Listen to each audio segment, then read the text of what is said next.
আমি বলতেছি যে বাবা তুমি 5 ওয়াক্ত নামাজ পড়িয়া তোমার ছেলে আর্জেন্টিনা পতাকা লিবে, আল্লাহ বলে কুয়াং ফুসিকুম আহিলুকুম নারা, নিচে বাঁচো তোমার আহল পরিবারকে বাঁচাও। তুমি নামাজ পড়ো আর তোমার ছেলের শরীরে কি লাগাচ্ছ? যে মেসি যে আর্জেন্টিনার আপনার মুসলমানকে ধ্বংস করবার জন্য লক্ষ লক্ষ টাকা দিচ্ছে মেসি, সেই কথাটা বলতেছি। আপনি কি বোঝেন? তাফসীরে কি বোঝেন? ওয়াজ করতেছি না, আপনি কি বুঝবেন? কি বুঝাচ্ছি আমি? আপনি এনে রাজনীতি কথা বলতেছি। নেইমার মেসিকে আমার বাপ হয়, আমি বলি কে উনি বসে কি?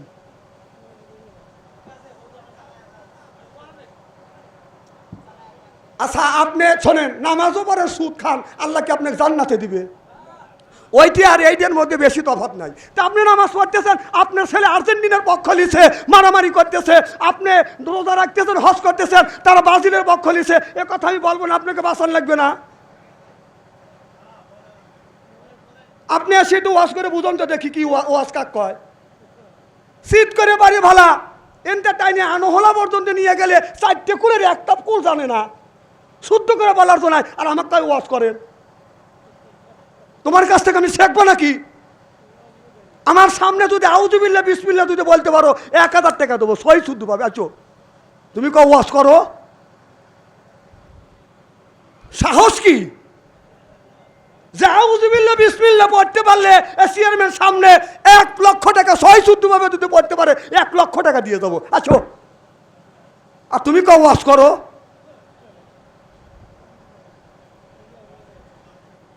দুই একটা তো আলেম জন্ম দেয় না, এলাকা আলেমও নাই, আলেমের কদর বোঝো না।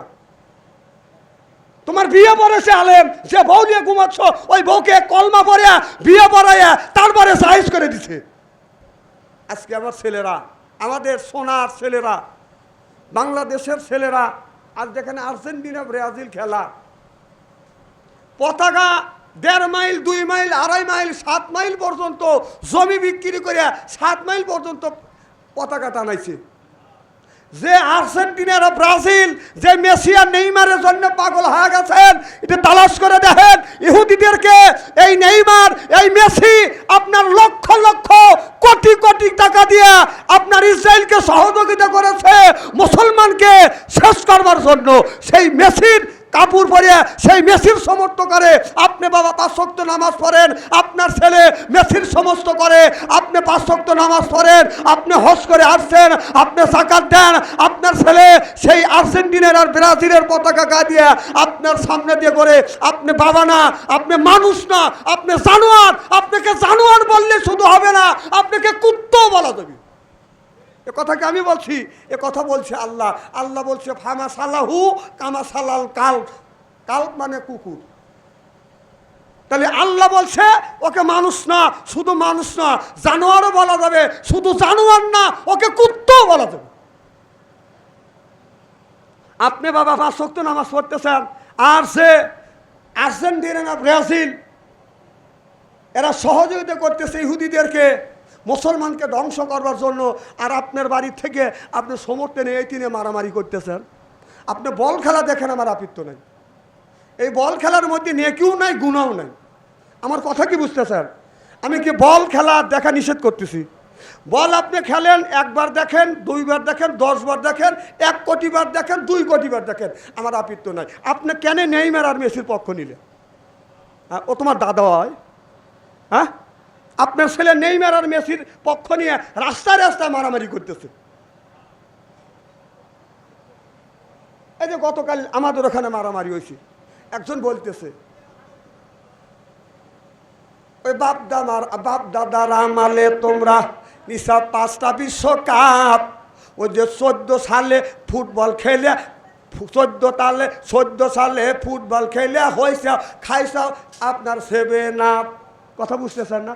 বলতেছে বাপ দাদার আমালে তুমি নিশা 5টা বিশ্বকাপ, 14 সালে বল খেলিয়ে খাইছে 7 আপ।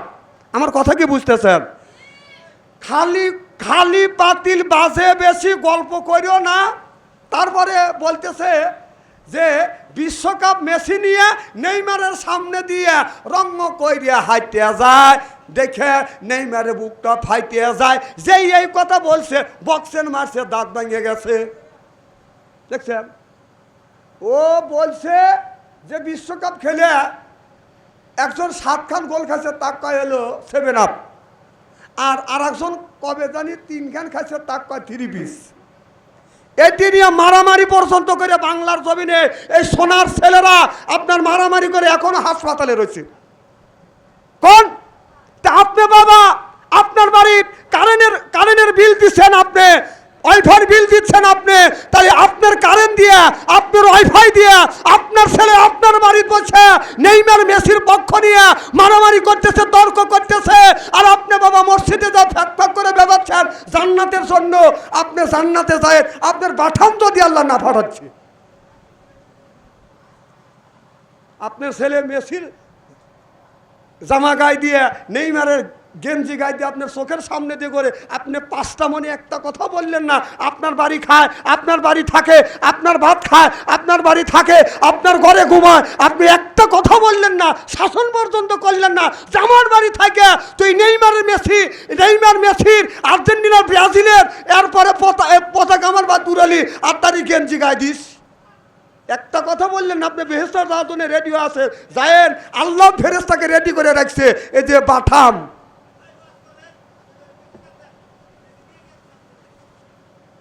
বাবা, এটাকে খারাপ কথা বলি নেই। আচ্ছা এটাকে খারাপ কথা বলা হয়েছে? এ বাবা এটাকে খারাপ কথা বলা হয়েছে? আমি বলতেছি যে বাবা তুমি 5 ওয়াক্ত নামাজ পড়িয়া তোমার ছেলে আর্জেন্টিনা পতাকা লিবে, আল্লাহ বললে কুয়াং ফুসিকুম আহিলুকুম নারা, নিচে বাঁচো তোমার আহল পরিবারকে বাঁচাও। তুমি নামাজ পড়ো আর তোমার ছেলের শরীরে কি লাগাচ্ছো? যে মেসি যে আর্জেন্টিনার আপনার মুসলমানকে ধ্বংস করবার জন্য লক্ষ লক্ষ টাকা দিচ্ছে মেসি, সেই কথাটা বলতেছি। আপনি কি বোঝেন? তাফসীরে কি বোঝেন? ওয়াজ করতেছি না, আপনি কি বুঝলেন? কি বুঝাচ্ছি আমি আপনাকে? এনে রাজনীতি কথা বলতেছি। নেইমার মেসিকে আমার বাপ হয়, আমি বলি কে উনি বসে কি?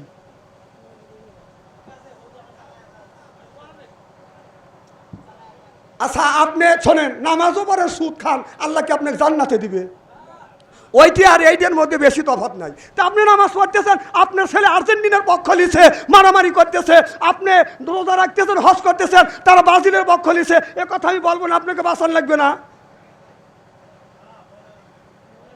আপনি এসে একটু ওয়াজ করে বুঝুন তো দেখি কি ওয়াজ কাক কয়। শীত করে বাড়ি ভালা এনতে টাইনে আনহলা পর্যন্ত নিয়ে গেলে 4টে কুলের একটা কুল জানে না, শুদ্ধ করে বলার তো নাই, আর আমার তাই ওয়াজ করেন।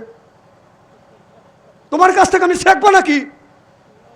আমার সামনে যদি আউযুবিল্লাহ বিসমিল্লাহ যদি বলতে পারো 1000 টাকা দেবো, সই শুদ্ধ পাবে। আচ্ছা তুমি কও ওয়াজ করো,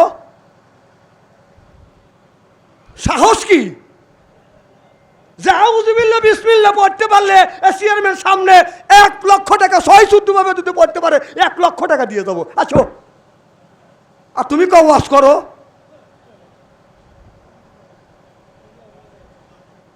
দুই একটা তো আলেম জন্ম দেয় না, এলাকা আলেমও নাই, আলেমের কদর বোঝো না। তোমার বিয়ে পড়েছে আলেম, যে বউ নিয়ে ঘুমাচ্ছ ওই বউকে কলমা পড়ে বিয়ে পড়াইয়া তারপরে জায়েজ করে দিছে। আমার মুসলমান ভাইরা, এমন একটা জায়গায় আল্লাহ আপনাকে আমাকে আসার এবং বসার সুযোগ দিয়েছেন। আল্লাহ বলেন ইযা কুরিয়াল কুরআনু ফাসতামিউ লাহু ওয়া আনসিতু লাআল্লাকুম তুরহামুন। আল্লাহু আকবার কর। আল্লাহ বললেন ইযা কুরিয়াল কুরআনু ফাসতামিউ লাহু ওয়া আনসিতু লাআল্লাকুম তুরহামুন। সুবহানাল্লাহ কর। আল্লাহর এক বিন্দু রহমত হরিণের উপরে বলে গদমতি হয়, হরিণের উপরে বলে বেগুন কস্তুরি, হাতির উপরে বলে গদমতি হয়, জিনেকের মধ্যে বলে মুক্ত হয়। আল্লাহর এক বিন্দু রহমত আল্লাহর কোন বান্দার উপরে পড়লে ওই বান্দা আল্লাহর ওলি হয়া যায়। লা আল্লাকুম তুরহামুন।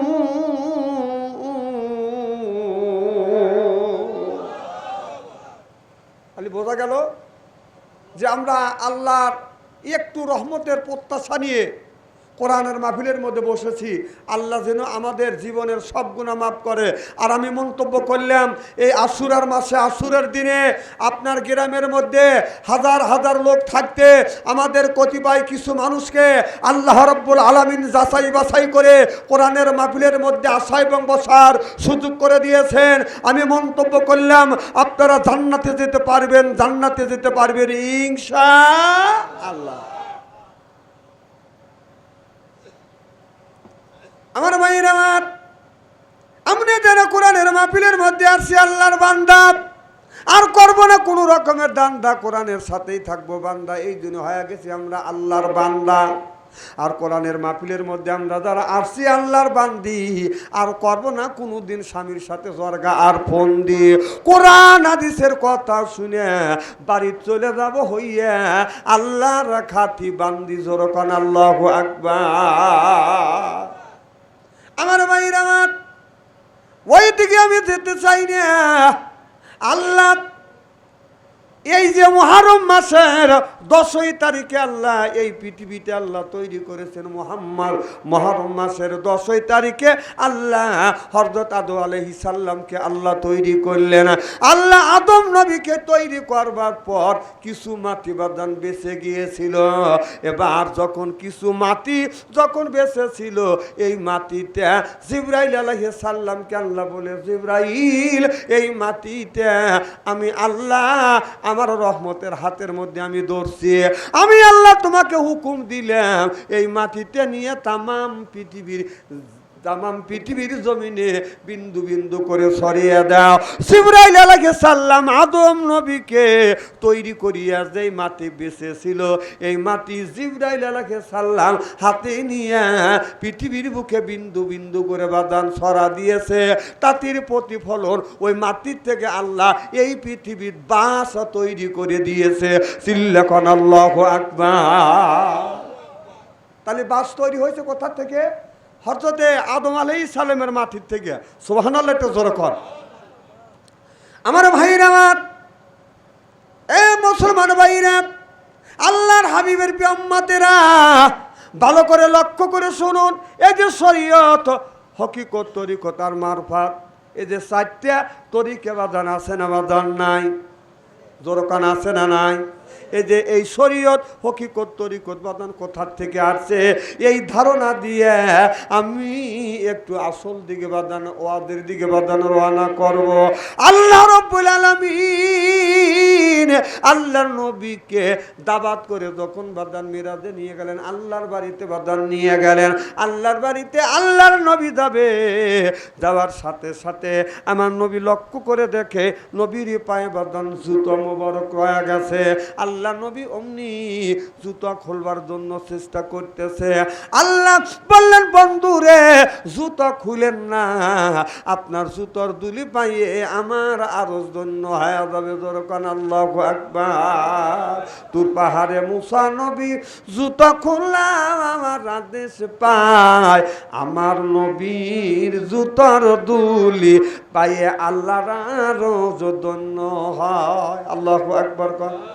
গুপ্তে মুসা নামে লাইলা কুহি তুর, গুপ্তে মুসা নামে লাইলা আরশে নূর, গুপ্তে মুসা নামে লাইলা আরশে নূর। আল্লাহর বাড়িতে যখন গেলেন, আল্লাহ বললেন, বন্ধুরে আপনি আমার বাড়িতে আসছেন, আপনি বসুন।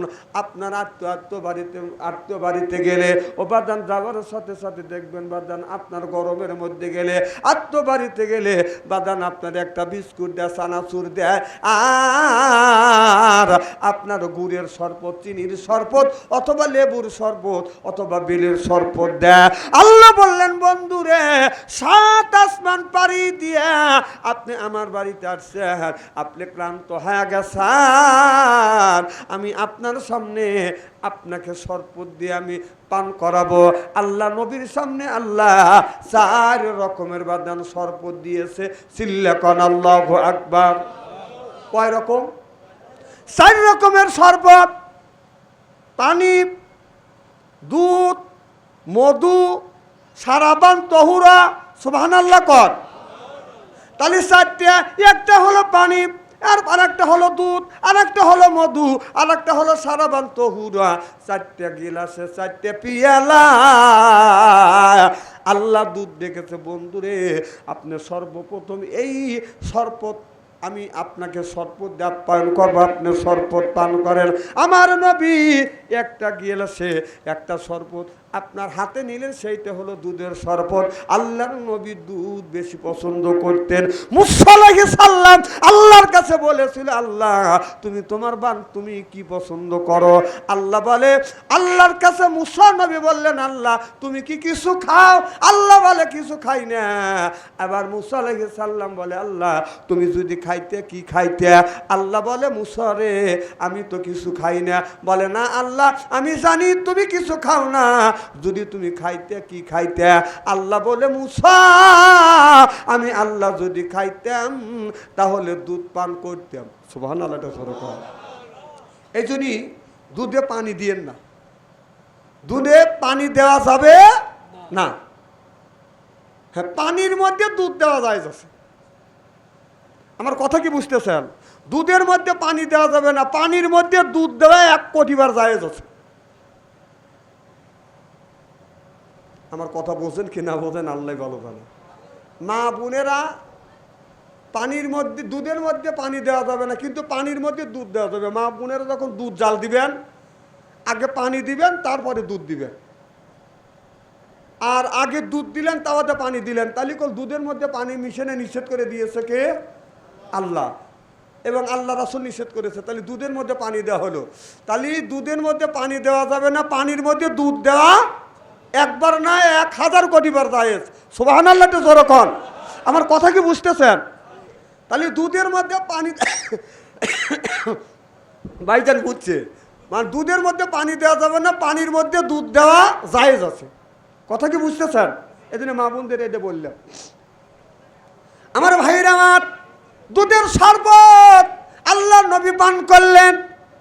পান করবার পরে আল্লাহ বললেন, বন্ধুরে আপনি কি পান করলেন? বলে, আমি দুধ পান করেছি। আল্লাহ নবী দুধ পছন্দ করতেন। আল্লাহ বললেন, বন্ধুরে আপনি কি তাকিয়ে দেখছেন এই পিয়ালার সাথে কি লেখা রয়েছে? আল্লাহ নবী লক্ষ্য করে দেখে, আপনার একটার মধ্যে লেখা রয়েছে শরীয়ত, আপনার পানিতে লেখা রয়েছে শরীয়ত, এরপরে মধুতে লেখা রয়েছে হকিকত, এরপরে সারাবান দুধেতে লেখা রয়েছে মারফাত, আর সারাবান তহুরা লেখা রয়েছে বাদান আর একটা গিলাসে। সুবহানাল্লাহ বললেন না? তাহলে 1 গিলাসে লেখা আছে শরীয়ত, আর একটাতে হকিকত, আর একটা হলো তরিকত, আর একটা হলো বাদান মারফাত। চিল্লা চিল্লা কান আল্লাহু আকবার। কোন মানুষের বাড়ি যা শরীয়ত হকিকত মারফত তরিকত পাওয়া যায় না।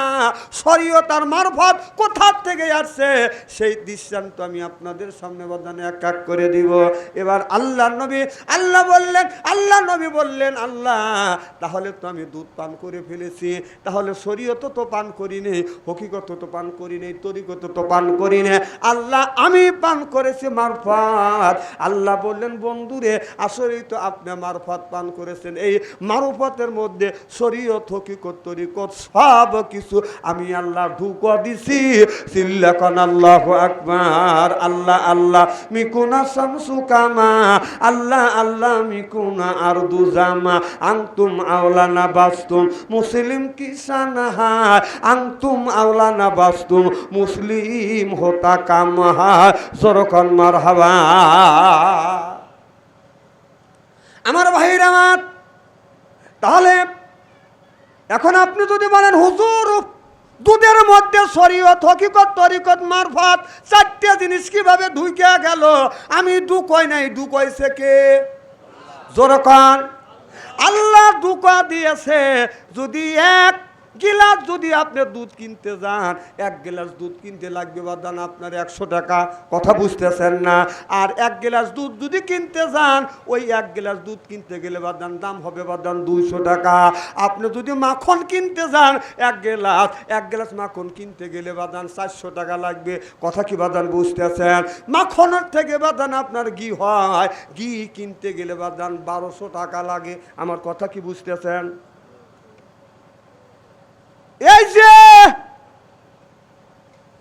দুধের থেকে সর হয়, সরের থেকে মাখন হয়, মাখন থেকে ঘি হয়। কথা কি বোঝেন আমার ভাইরা? আমার আল্লাহ নবী দুধ পান করেছে, দুধ হলো শরীয়ত, মাখন হলো বাদান হাকিকত, সর হলো বাদান হাকিকত, আর মাখন হলো তরিকত, গীতা হলো বাদান মারফত। আল্লাহ দুধের মধ্যে আপনার শরীয়ত হকিকত তরিকত মারফত আল্লাহ চারটে জিনিস মিশিয়ে দিয়েছেন। সিল্লাকর আল্লাহু আকবার, নারায়ে তাকবীর, আল কোরআনের আলো, নারায়ে তাকবীর। আর মানুষ মনে করে যে বড় বড় চুল রেখে ওর মধ্যে মারুফত আছে, গোড়ার ডিম আছে। আপনি একটা ফকির নিয়েছেন, যদি ওই ফকিরের সাথে গান গা যদি আমি না পারতেছি, আমি যে প্রশ্ন করবো বাপেরও ক্ষমতা নেই উত্তর দেয়। এরাবি তো পড়তেই পারবে না, বাংলা কিতাব পড়লে কি হয়? মোল্লাগার একটা শরীয়ত মারফত হকিকত তরিকত আছে, খালি চুল থাকলে হয় না, ওরা পেশাব করেই তো পানি নেয় না। যারা কোরআন হাদিস বোঝে না, তাফসীর পড়ে না, বোঝে না, ওরা হলে এক নাম্বার তার সেরা। কি সেরা? তার সেরা। আপনাদের এখানে একটা স্কুল আছে, কি স্কুল? আনহোলা স্কুল আছে। ওই স্কুল ভিজিট করবার জন্য ইন্সপেক্টর আইছে। যখন ইন্সপেক্টর ওই গাড়ির মধ্যে আপনার স্কুলের মধ্যে ঢুকছে, সব ছাত্ররা দাঁড়া গেছে, শিক্ষকরাও দাঁড়া গেছে। তো বলতেছে বাবা বসো, আজকে কিসের ক্লাস? সব ছাত্ররা বলতেছে স্যার আজকে হলো অঙ্কর ক্লাস। বলতেছে আমি আজকে ভালো দিনেই আছি। তো আমি তোরাবগঞ্জ বাজার থেকে আনহোলা আসতে আমার আর 10-15 মিনিট লাগছে। আচ্ছা বলো তো, তোমরা অঙ্ক করে দেখো তো আমার বয়স কত? আচ্ছা আপনারা বলেন, অঙ্ক করে কোনো মানুষের বয়স বাই করা সম্ভব? কথা করে কি করা সম্ভব না?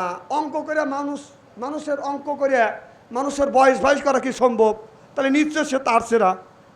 তার সব ছাত্ররা খাতা কলম হাতে নিয়ে এরকম করে বসে আছে, সব কলম কামড়াচ্ছে আর মনে মনে চিন্তা করতেছে জীবনে ইন্সপেক্টর দেখছি, এরকম তার সেরা ইন্সপেক্টর দেখিনি কি। অঙ্ক করে মানুষের ওই অঙ্ক করে কি মানুষের বয়স বাই করা সম্ভব? কি কোন সম্ভব?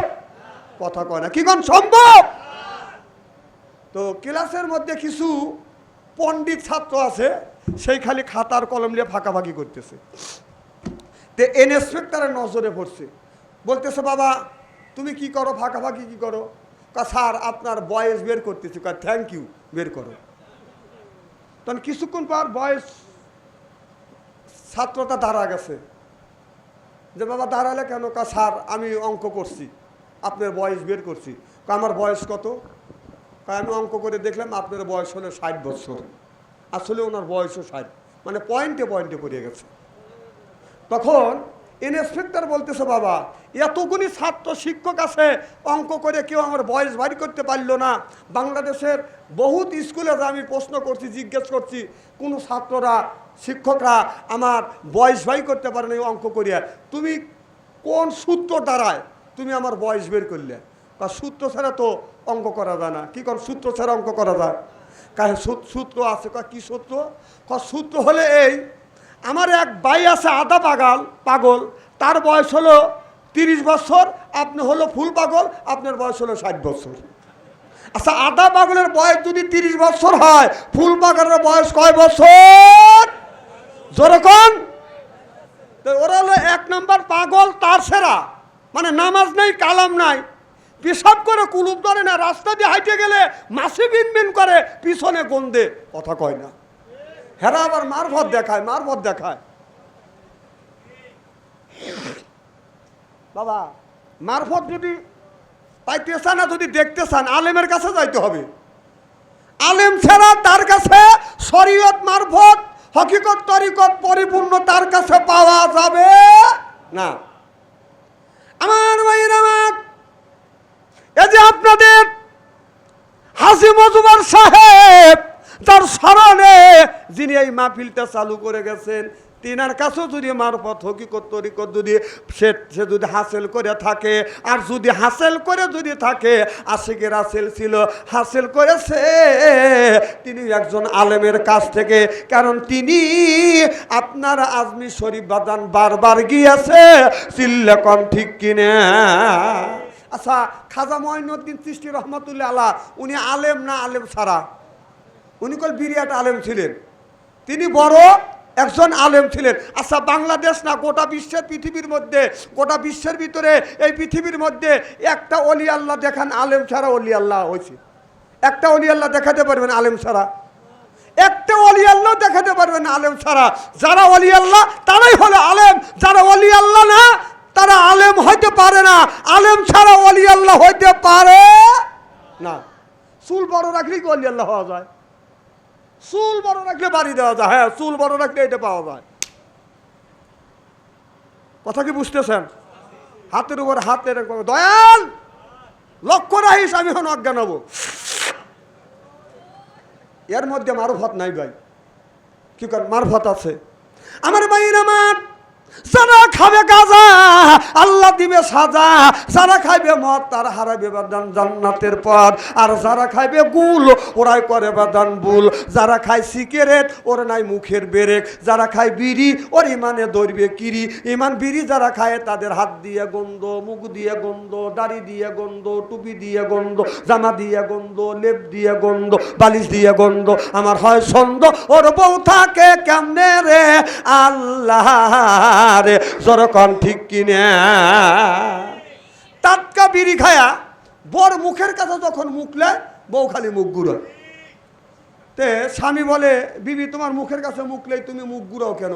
বউ কয় শরমও করে লজ্জাও করে। এই মাত্র টাটকা বিড়ি খায়া আপনার টাটকা বিড়ি খায়া আমার মুখের সাথে মুখ লাগাইছেন, আপনার পাশার সাইতে আপনার মুখের গন্ধ বেশি। কথা কও জরকন ঠিক কিনা? আবার এই বিড়ি খায় আবার টয়লেটের ভিতরে খায়, টয়লেটের ভিতরে তার সিগারেট আর বিড়ির মোথা পাই, তাহলে নিশ্চয়ই ঘটনা ওই জায়গায় ঘটে। আবার ইদানিং দেখছি যারা পান খায়, শতকরা 70% মানুষ পান খায় আর টয়লেট করে। তাই যদি না হয় টয়লেটের মধ্যে পিক পাই কে? আমি চিন্তা করলাম টয়লেটের মধ্যে পিক কেন? এই ঘটনা ঘটায় কি? এই জায়গায় মানুষ পান খায়, একদিন তালে আছে, তালে থাকতে এক বুড়া টয়লেট থেকে বের হচ্ছে, দিয়ে মুখ লড়তেছে। আমি বললাম কই গেছিলেন? কয় টয়লেটে। কম কি করলেন? কয় পান খেলাম আর টয়লেট করলাম। কম ওই জায়গায় টয়লেট করে, ওই টয়লেটের মধ্যে পান খায়? না, ওটা হলো খবিজ জায়গা। যদি আপনি জায়েজ পান যদি জায়েজ মনে করে খাও, তাহলে পানের একটা বোটা নিয়ে গু ভরা চুন মনে করে বড়া খায়। ও এখন কিনে করতেছে, তাই না? ওখানে চেকরা পান খাও আর পিক ফালাও আর টয়লেট করো, এর মধ্যে আপনি পান খাও আর ওর মধ্যে ডেলিভারি করো, তাই না? অত গু খাস। খারাপ কিছু বলতেছি নাকি? না, পান আপনি খান, আমি কি নিষেধ করতেছি? তো ওই জায়গাটা পান খায়। আরে মানুষ এত নিচে নামে গেছে, আমার মনে হয় গরু বকরিকে পান দিলে টয়লেটে বসে পান খাবে না, এই বাংলাদেশের মানুষ খায়। জরকন ঠিক কিনা? এখন তো ঠিক কবেনি। আমার ভাইরা, আমার মুসলমান ভাইরা, আল্লাহর হাবিবের পেয়াম্মাদের ভালো করে লক্ষ্য করে শুনুন, আমলে নিয়তে বাঁধন শুনতে হবে। আল্লাহ কোরআন কারিমের মধ্যে 80 থেকে 82 জায়গা বললেন ওয়াকিমুস সালাহ, নামাজে কায়েম করো, ওয়াতু যাকাত আদায় করো, কুতিবা আলাইকুমুস সিয়াম, রমজান মাস আসতে রোজা রাখো। এ কথা কার? আল্লাহ নামাজের কথা 80 থেকে 82 জায়গা বললেন, যাকাতের কথা আল্লাহ 30 জায়গা বললেন, কুতিবা আলাইকুমুস সিয়াম, রমজান মাসের রোজার কথা আল্লাহ, রমজান মাসের রোজার কথা আল্লাহ 1 থেকে 2টি জায়গা ইঙ্গিত করেছে। 8 দিন কায়েমের কথা আল্লাহ ডাইরেক্ট দিন কায়েমের কথা 500 জায়গা বলেছে, ইনডাইরেক্ট 300 400 বাদান 3 জায়গা বলেছে। তাহলে ডাইরেক্ট ইনডাইরেক্ট দিন কায়েমের কথা আল্লাহ 903 জায়গা বলেছে। সিল্লে কান আল্লাহু আকবার, নারে তাকবীর, নারায়ে তাকবীর। আমার ভাইরা আমার, শুধু আল্লাহ বলতেছে ইয়া আইয়ুহাল্লাযীনা আমানু, ওহে যারা ঈমানের বিশ্বাসী, কু আনফুসিকুম ওয়া আহলিকুম নারা, নিজে বাঁচো, তোমার আহেল পরিবারকে বাঁচাও। আজকে নিজে বাঁচলাম না, আহেল পরিবারকে বাঁচাইতে পারলাম না। আমার বাইরে আমার আল্লাহ বললেন, ও দুনিয়ার মানুষেরা, তোমরা নিজে বাঁচো আর তোমার আহেল পরিবার বিবি বাল বাচ্চাকে তোমরা জাহান্নামের আগুন থেকে বাঁচাও। নারা, জাহান্নামের আগুন থেকে বাঁচাও, এ কথা কার? তা আল্লাহ বলল নিজে বাঁচো জাহান্নামের আগুন থেকে, আর তোমার আহেল পরিবার বিবি বাল বাচ্চাকেও বাঁচাও। তা আপনি বাবা, আপনি এমন বাবা, আপনি নামাজ পড়েন, ফজরে আজান দিলে আস্তে করে উঠে ওষুধ দিয়ে কাছেও দেন না। ছেলে 9টার সময় ঘরের মধ্যে ঢুকছে, ফেসবুকের মধ্যে ঢুকে 3:30 পর্যন্ত ফেসবুকে আর্দৌলঙ্গ অশ্লীল ছবিগুলি দেখছে, দেখে 3:30 পরে ঘুমোচ্ছে। আপনি চিন্তা করতেছেন ছেলে তো 3:30 পর্যন্ত খালি মোবাইল ঘাইটেই গেছে, এখন যদি আমি কাশি দেই অথবা যদি ডাক দেই তাহলে ছেলের ঘুম নষ্ট হয়ে যাবে, মেয়ের ঘুম নষ্ট হয়ে যাবে। অতএব টুক করে যায় আপনি লয় করে যা মসজিদ থেকে নামাজ পড়ে আসলেন, তাহলে বোঝা গেল আপনি জাহান্নামের হাত থেকে বাঁচার জন্য চেষ্টা করতেছেন, আপনার বিবি বাল বাচ্চাকে জাহান্নামের হাত থেকে বাঁচানোর জন্য আপনি চেষ্টা করতেছে না। তাহলে আল্লাহ বললো নিজে বাঁচো, তোমার ছেলে মেয়ে বিবি বাল বাচ্চাকেও জাহান্নামের হাত থেকে বাঁচাও। তাহলে নিজে বাঁচার চেষ্টা করতেছি, আমার ছেলে মেয়ে বাঁচানোর চেষ্টা করতেছি না। কি ভাই খুব খারাপ লাগতেছে নাকি? নারায়ে তাকবীর, আল কোরআনের আলো, নারায়ে তাকবীর। আমার ভাইরা আমার, মুসলমান ভাইরা, আল্লাহর হাবিবের পেগম্বরদের ভালো করে লক্ষ্য করে শুনুন। হযরত আলীর বাজান, আপনার হযরত ফাতেমার গর্ভের থেকে 2টা ছেলে হয়েছিল। একটা ছেলের নাম হযরত হাসান আর একটা ছেলের নাম হলো হযরত হোসাইন। হযরত ফাতেমা যতদিন দুনিয়ায় বাজান জীবিত ছিল, আর এতদিন হযরত আলী দ্বিতীয় বিয়ে করে না। আর মা ফাতেমা দুনিয়ার থেকে বিদায় হওয়ার পরে হযরত আলী বাজান পাগলের মতো হয়ে গিয়েছিল। আল্লাহর নবী বলেছে, আনা মাদিনাতুল ইলমি আলিমুম বাবুহা, আমি নবী ইলমের শহর, আলী হলো তার দরজা। ও দুনিয়ার মানুষেরা, আমার সাহাবীরা, তোমরা যদি কোনো মাসালায় যদি সমস্যায় পড়ো, আলীর কাছে যায়, ও হযরত আলী এর সমাধান করে দিবে। চিল্লা কোন আল্লাহু আকবার। মা ফাতেমা মৃত্যুর পর হযরত আলী নিজের বিবি ফাতেমাকে এতটাই ভালোবেসেছেন, এই জন্য হযরতে ফাতেমা মৃত্যুর পর হযরত আলী বাজান মানুষের সাথে বেশি কথা বলে নাই। রাস্তা দিয়ে হাঁটে গেলে মনে হয় হযরত আলী পাগল হয়ে গেছে, একটা পাগল হেঁটে যাচ্ছে। সাহাবীরা চিন্তা ভাবনা করিয়া হযরত আলীকে বাজান দ্বিতীয়বার বিয়ে করালেন। দ্বিতীয় বিয়ে করবার পরে হযরত আলীর ওই বিবির গর্ভের থেকে বাজান আরো 5টা ছেলে বাজান জন্মগ্রহণ করেছে। হযরত আলীর 7টা মেয়ে আর 7টা ছেলে ছিল। 2টা ছেলে ছোট্টবেলা বাল্যক বয়সে বাদান মারা গেছে। যেই 2টা ছেলে মারা গেছে, একটা ছেলের নাম হলো মুহাসিন আর একটা ছেলের নাম হলো হযরতে আব্দুল্লাহ। এই 2টা ছেলে মারা গেছে, 5টা ছেলে দুনিয়ায় জীবিত ছিলেন। 5টা ছেলের মধ্যে বড় ছেলের নাম হলো হযরতে হাসান রাদিয়াল্লাহু তাআলা আনহু। 2 নাম্বার ছেলের নাম হলো হযরতে হুসাইন রাদিয়াল্লাহু তাআলা আনহু। 3 নাম্বার ছেলের নাম হলো মোহাম্মদ হানিফা আর 4 নাম্বার ছেলের নাম মুসআব ইবনে আক্কেল আলী আর 5 নাম্বার ছেলের নাম হযরতে ওমর আলী। চিল্লাকান আল্লাহু আকবার। হযরত আলীর 7টা ছেলে, 2টা ছেলে মারা গেছে আর 2টা ছেলে জীবনের দুনিয়ায় বাদান আপনার মারা গেছে, আর 5টা ছেলে দুনিয়ার বুকে বাদান জীবিত ছিল। আমার ভাইয়ের আমার হযরত আলী যখন, হযরত হাসান হুসাইন যখন ছোট্ট ছিলেন, হযরত আলী যখন নামাজে দাঁড়াইতেন, আল্লাহ বলেন ইয়া আইয়ুহাল্লাযিনা আমানু কু আনফুসিকুম ওয়া আহলিকুম নারা, নিজে বাঁচো তোমার আহল পরিবারকে বাঁচাও। অর্থাৎ নিজে শুধু নামাজ পড়বে না, তোমারও ছেলে মেয়েকে নামাজের ট্রেনিং দাও। হযরত আলী নামাজে যখন দাঁড়াইছে, 2টা ছেলেকে 2 পাশে দাঁড় করে আবার নামাজে দাঁড়াইছে। হযরত আলী রুকু যায়, ছেলে 2টা রুকু যায়। হযরত আলী সিজদায় যায়, ছেলে 2টা বাদান সিজদায় যায়। আমার একটা বদ অভ্যাস আছে, আমার বদ অভ্যাসটা হলো আমি সুন্নত নামাজগুলি বেশিরভাগ বাসায় পড়ি। কারণ আমার ছেলে মেয়ে ছিল, আমার ছেলেদেরকে নামাজের ট্রেনিং দিছি, আমার ছেলেদেরকে আমি নামাজের ট্রেনিং দিছি। আমি যখন সুন্নাত, এখনও আজকেও সুন্নত নামাজ আমি বাসায় পড়ছি, আর ফরজ নামাজ জামাতে যা মসজিদ আদায় করছি। সুবহানাল্লাহ, এটা জোরে কর।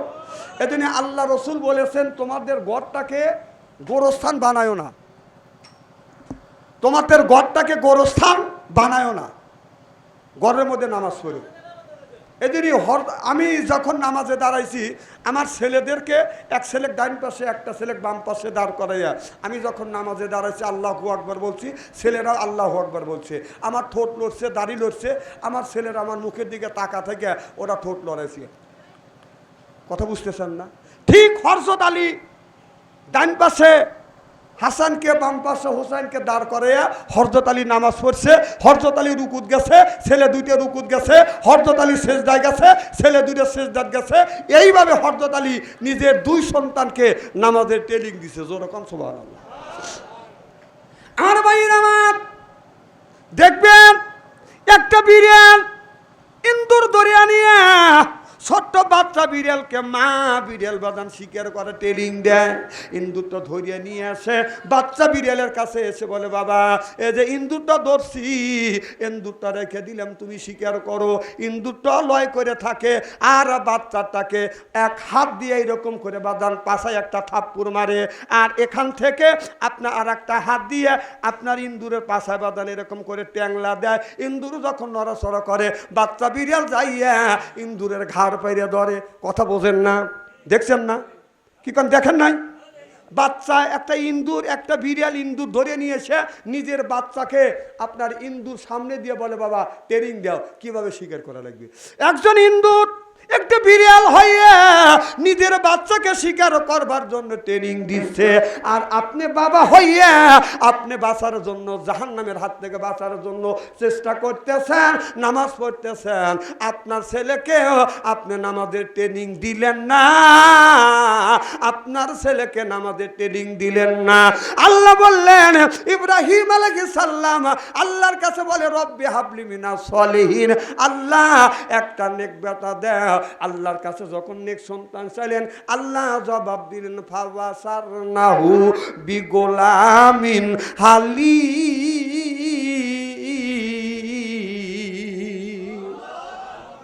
আল্লাহ বললেন এ বন্ধু ইব্রাহিম, তুমি একটা নেক সন্তান চাইলে, আমি শুধু নেক সন্তান দান করব না, বি গোলামিন হালিম, এমন একজন গোলাম দান করব। সুবহানাল্লাহ বললেন না? ওই গোলামটা হলো ধৈর্যশীল। সুবহানাল্লাহ, এটা জোরে কর। আজকের ওয়াজ করতে যদি ঘন্টা দেড়েক দেরি হয়, আপনার শোনার জন্য রাজি আছেন তো? আচ্ছা হাত তুলে দেখান তো, দেখি রাগ করবেন কারা কারা। না বুঝছি, না আপনাদের মন মানসিকতা খুব ভালো আছে। আমি অন্তর থেকে দোয়া করি আল্লাহর জন্য জান্নাতে যাওয়ার নিয়ে কেমন শিক্ষা দেয়। জোরকান আমি। ইব্রাহিম আলাইহিস সালাম, আল্লাহ বললে ইব্রাহিম তুমি তোমার কলিজার টুকরো সন্তান ইসমাইলকে কোরবানি করো। কি করো? কি করো? কোরবানি করো। এই যে কোরবানি গেছে না, কোরবানির গোশত খান নাই, এই কোরবানি ইসমাইলকে কোরবানির কথা বলছিল আল্লাহ, যে তোমার কলিজার টুকরো সন্তান যাকে বেশি ভালোবাসো, মা বাবা কিন্তু নিজের জানের চাইতে বেশি ভালোবাসে ছেলে মেয়েকে। যেরকম ঠিক কিনা? এমনও বাবা দেখেছি, এমনও মা দেখেছি, ছেলের 2টা কিডনি ড্যামেজ হয়ে গেছে, মা বলছে যে আমার 2টা কিডনি দিব, আমার ছেলে দুনিয়া বেঁচে থাকে। আর বাবা বলছে আমি 2টা কিডনি দেবো, আমার ছেলে দুনিয়ায় বেঁচে থাক। আমি নিজে দেখছি মাও কিডনি দেওয়ার জন্য রেডি, বাবাও কিডনি দেওয়ার জন্য রেডি। আমি মরে যাই, ছেলে বেঁচে থাক। ডাক্তাররা পরামর্শ করে মার একটা কিডনি আর বাবার একটা কিডনি দিয়ে ছেলেকে 2 কিডনি দিয়ে ছেলেটাকে পুরোটাই সুস্থ করে তুলছি। সুবহানাল্লাহ, এটা জোর কথা। সন্তানটা খুব কমই করে এগুলো। এদিনই বলি বাবা মাও সব চাইতে ভালোবাসে ছেলে মেয়েকে। এই যে ধন সম্পদ অর্থ সম্পদ করছি কার জন্য? নিজের জন্য না ছেলে মেয়ের জন্য? কথা কয় না যেরকম কার জন্য? সব ছেলে মেয়ের জন্য। তাহলে এত ছেলে মেয়েকে ভালোবাসে। আল্লাহ বললেন বন্ধু ইব্রাহিম, তোমার সন্তান কলিজার টুকরা সন্তান ইসমাইলকে তুমি কোরবানি করো। হযরত ইব্রাহিম আলাইহিস সালাম ছোট্ট ছেলে ইসমাইলের কাছে যা বলে, ফালাম্মা, ও বাবা আমি তোমাকে কোরবানি করব। ইসমাইল আলাইহিস সালাম বলে, বাবা আপনি কেন আমাকে কোরবানি করবেন? বলে, বাবা তোমাকে যদি কোরবানি করি আমার আল্লাহ খুশি হয়ে যাবে, রাজি হয়ে যাবে। ছেলে বলে, আসলামা আমু কোরবানি হইতে রাজি, চিল্লাকান আল্লাহু আকবার। ছেলে বলতেছে আমি যদি কোরবানি হই, আল্লাহ যদি খুশি হয়, আল্লাহ রাস্তা কোরবানি করতে হইতে আমু রাজি। জোরে কম সুবহানাল্লাহ। ছেলে টান হয়ে শুয়ে বলে,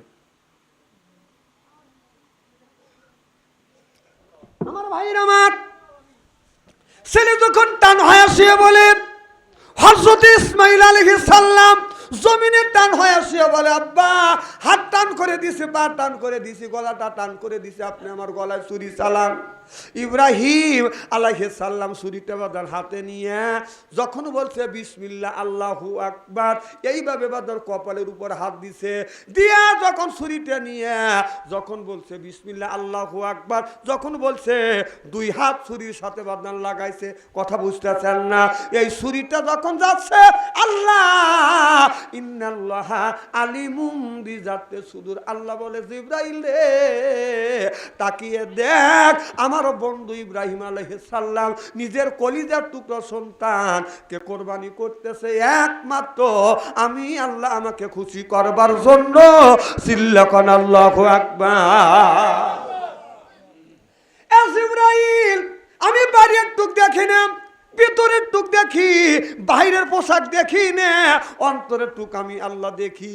আমি আল্লাহ জানি আমার বন্ধু ইব্রাহিম আলাইহিস সালাম নিজের কলিজার টুকরা সন্তান ইসমাইলকে জমিনে শোয়াইছে আমাকে খুশি করবার জন্য।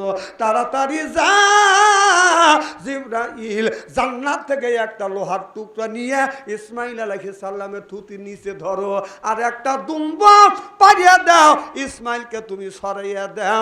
এবার জিবরাইল আলাইহিস সালাম বলে, আল্লাহ আমি রইলাম 7 আসমানের উপরে, বরের গাছের নিচে, আর 7 জমিনের নিচে হযরত ইব্রাহিম আলাইহিস সালাম তার কলিজার টুকরা সন্তানকে মিনার ময়দানে চিৎ করে শোয়াইছে, ছুরিটা হাতে নিছে, আর জবান থেকে বিসমিল্লাহ আল্লাহু আকবার উচ্চারিত হচ্ছে।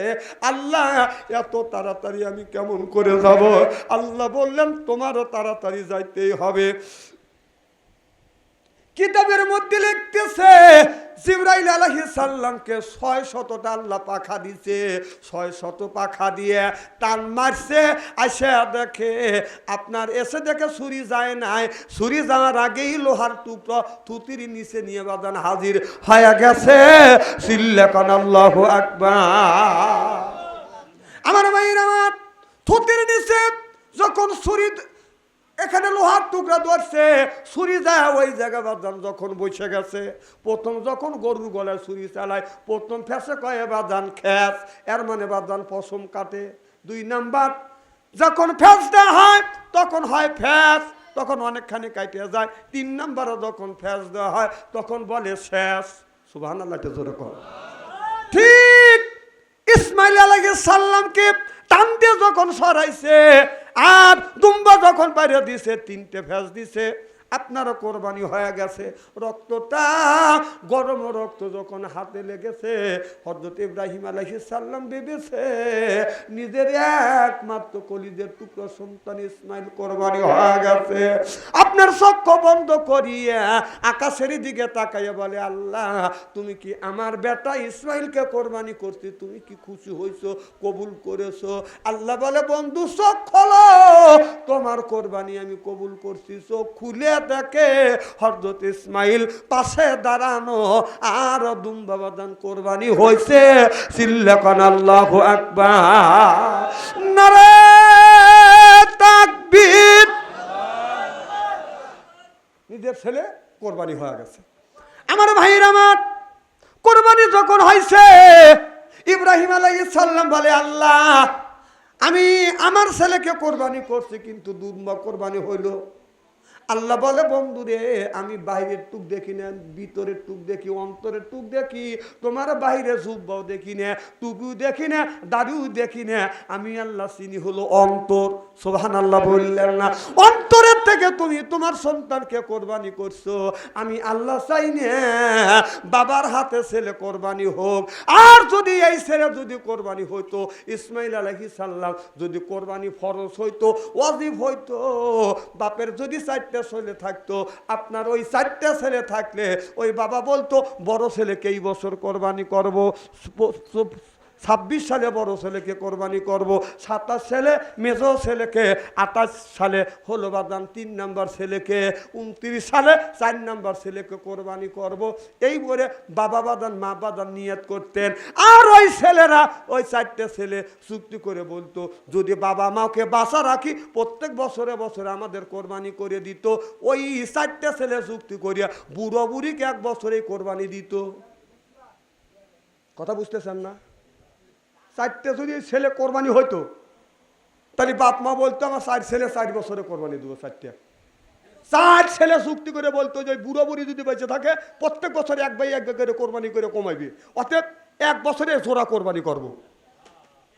বুড়োরা বেঁচে গেছে, যে ইসমাইল আলাইহিস সালাম কোরবানি হয় নাই। আর যদি কোরবানি হয়তো, এই যেই বুড়োরা আপনার নামাজ পড়ে না, রোজা রাখে না, চাষটালে যা চা খায়, সাবিব খানের ছবি দেখে, ওই সমস্ত বুড়োকারে ধরে নিয়েছে, সাওয়াল পাল কোরবানি করত। আমার কথা কি বুঝতেছেন? এদিক তাকান, ঘুমায়েন না, ঘুম তো পারেনি আজকে, 2-1 ঘন্টা ঘুম না পারলে কি হবে? খুব কি খারাপ লাগতেছে? এই জন্য আল্লাহ শুকুর আদায় করেন, রাত পোয়ালি 2 রাকাত নফল নামাজ পড়ে দিয়ে, আল্লাহ ইসমাইল নবী কোরবানি হয় নাই, বাইসে গেছি, নইলে এই ছেলেরা আমাদের বুড়ো বুড়িকে একসাথে কোরবানি করত। কারণ এই বুড়োরা যে দুষ্টমি করা ধরছে, চাষতালে যা, সেই যে আসর নামাজের আগে যা বসে, আসর পড়ে না, মাগরিব পড়ে না, ইসা পড়ে না, খালি সাবিব খান আর সাপনুরের ছবি দেখে আর চা খায়। যখন ঠিক কিনা এনে বাইসে গেছে বুড়োরা। এই জন্য বলতেছি, নামাজ তো পড়বে, শুকুর আদায় করু, আল্লাহ তুমি বাঁচাইছ। রাগ করতেছেন মনে হয়, তাই না? আমার ভাইরা, আমার নবী আখিরি জামানার পয়গম্বর মুহাম্মদ রাসূলুল্লাহ সাল্লাল্লাহু আলাইহি ওয়াসাল্লাম মসজিদে নববীর বাজার নামাজ পড়ছে। নামাজ পড়িয়া নবী আমার বসে আছে, এমন সময় জিবরাইল আলাইহিস সালাম এসে হাজির হয়ে গেলেন। মুহাম্মদ হাই গেবনা গোপ্তা টানা গোপ্তা জিবরাইল, জিবরাইল হাই গেবনা গোপ্তা টানা গোপ্তা রব্বুল জলিল। জিবরাইল আলাইহিস সালাম এসে বলে, ইয়া রাসূলুল্লাহ, ইয়া হাবিবাল্লাহ, আমি একটা সংবাদ নিয়ে আসছি দুঃখের। আমার নবী বললেন, কিসের সংবাদ? সুখের সংবাদ না দুঃখের সংবাদ? জিবরাইল আমিন বললেন, ইয়া রাসূলুল্লাহ, আমি নিয়ে আসছি দুঃখের সংবাদ। যখন কিসের সংবাদ? দুঃখের সংবাদ। আমার নবী বলে, রে জিবরাইল, কি দুঃখের সংবাদ? বলে, আপনার কলিজার টুকরা 2টা নাতি আছে, ইমাম হাসান হুসাইনের, আপনার মৃত্যুর আলামত নিয়ে আসছে। আমার নবী বললেন, রে জিবরাইল, আমার 2টা নাতির কিভাবে মৃত্যু হবে আমাকে একটু বুঝাও। এবার জিবরাইল আমিন বলে, ইয়া রাসূলুল্লাহ, ইয়া হাবিবাল্লাহ, আপনার বড় নাতি হাসান এর মৃত্যু হবে বিষ মানে জহর খাইয়া। আপনার ছোট নাতি ইমাম হুসাইনের মৃত্যু হবে দাস্তান শহীদ কারবালায় তরবারের নিচে। এটা বলাও শেষ। আমার নবী কলিজার টুকরা 2টা নাতিকে এত ভালোবাসতেন আমার নবী অমনি হযরত হোসাইনকে, হোসাইনের হাসানকে বাদান কত ভালোবাসছেন দেখেন না। আমাদের নাতি যখন নাতিপুতি যখন কোলে নে, দাদা দাদি কোলে নিয়ে গালে এমন ভাবে বাদান ঠাসি দিয়ে চুমো দেয়, গাল পর্যন্ত লাল করে ফেলে, যেরকম ঠিক কিনে গাল লাল না করিয়া দাদাও ছেড়ে দেয় না, দাদুও ছেড়ে দেয় না, এই যে চুমো খাওয়া খায়। আমার নবী হাসান হুসেনকে এত ভালোবাসতেন। আমার ভাইরা, আমার নবী বললেন সাহাবীরা রে তোমরা বাসায় যাও, আমি মসজিদে কিছু সময় অবস্থান করব। এমন সময় হযরত হোসাইন এসে দেখে আমার নবী বাদান মন খারাপ করে বসে আছে। হযরত হোসাইন বলে না না, তুমি তোমার সাহাবী নিয়ে কত মাছ লাগাও না না, মশলা দাও তোমার সাহাবীরে শোনে, আজকে তোমার সাহাবী নাই, তুমি একা একা মন খারাপ করে বসে আছো, কারণটা কি? আমার নবী বললেন হোসাইন রে সাহাবীরা বাসায় গেছে, বাড়িতে গেছে, তুমি যাও, আমাকে একা একা অবস্থান করতে দাও। হযরত হোসাইন একটু ঠেতা দারণের দৌড় যাইয়া নানার কোলের উপরে বসতো, আর দাড়ির ভিতরে বাদান 4টে আঙ্গুল ঢুকুয়া দিত, চিল্লা কোন আল্লাহু আকবার। আমার নবী যদি কোথায় বসে থাকতেন, আমার নবীর দাড়ির ভিতরে 4টে 5টা আঙ্গুল বাদান ঢুকুয়া দিতেন। সুবহানাল্লাহ বললেন না? যদি নানার দাদার মুখে যদি দাড়ি থাকে, নাতিপুতি যখন দাদা দাদি, দাদা যখন নানা যখন ওই নাতিকে যখন চুমো দিতে যায়, ঘুরে উঠে ওই নাতিরে সুন্দর করে দাড়ি ফেরে ধরে, যেরকম ঠিক কিনে। আমাদের দাদারা দাড়ি নাই, দাদারা দাড়ি ধরবে কোথায়? নানা হচ্ছে দাড়ি নেই, দাদা হচ্ছে দাদা দাড়ি নেই, কথা কয় না। 70 বছরে বুড়া মানুষ মুখের দাড়ি কাটে, 7 পান লাগাইয়া তারা রাস্তা দিয়া চলে, মনে নায়ক নায়ক ভাব ও তার যৌবনের অভাব। দাড়ি পাইকে কদম ফুল, চোখে দেখে শস্যের ফুল, চোখে দেখে শস্যের ফুল, দাড়ি কাইতে কদম ফুল, তথাপি মনে নায়ক নায়ক ভাব। কথা কন? 60 বছর 70 বছর বয়স হয়ে গেছে, ছেলের বয়স 20 বছর, ছেলের গাল বড় দাড়ি, গায়ে হলো পাঞ্জাবি। বাবার বয়স 70 বছর, দাড়িও রাখে না, 7 গায়ে দিয়ে রাস্তা দিয়ে 2 বাপ বেটা দেখেন তোরাবগঞ্জ হাটে যায়, বাজারে যায়, অথবা টাঙ্গাইল শহরে যায়, মানুষ বাপেক দেখে বলে ভাই, আর ছেলেক বলে চাচা। বাপ কয়, বাবা বগুল বাজার কয় এ লুলু, ছেলেক বাই কয়, চাচা কয় ছেলে বুড়ো হয়ে গেছে আমাকে বাই কয়। অথচ মুখের চামড়া দিন হয়ে গেছে, তোমাকে বাই কয়, তুমি খুশি হয়ে গেল, তো লজ্জা করে না?